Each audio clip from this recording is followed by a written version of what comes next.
Thanks, Roberta, dear Commission President, dear Council President, dear colleagues.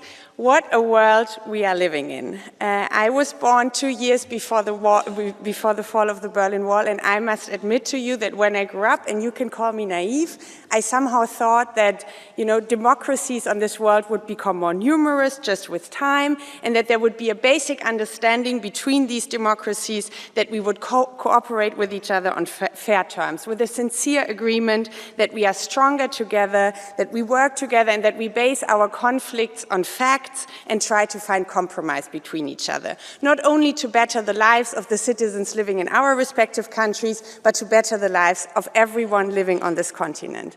Now, after the brutal invasion of Russia in Ukraine, the US president, and let's be honest, has not only turned his back against the bravely fighting Ukrainians, but against Europe as a whole.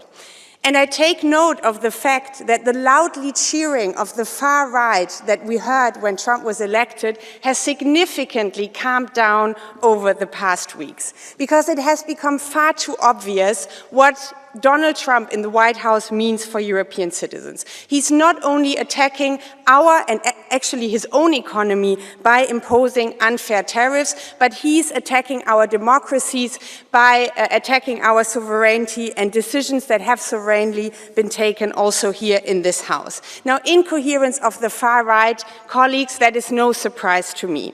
What I found more surprising were the latest turns by German EPP, where suddenly prominent voices from the CDU are discussing to move back to Russian gas, or even resurrecting Nord Stream 2.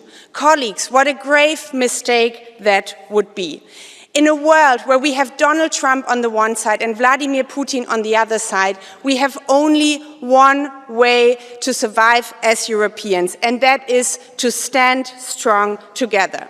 Now, you can tell me, colleagues, but this is very hard in a situation when we have one member state that is not following our commonly agreed rules, when we have Hungary that is constantly trying to undermine the strength of the European Union. But the solution to this is obvious. Over the past years, we have gathered evidence and proof that Hungary is not a functioning democracy anymore, that rule of law has been undermined.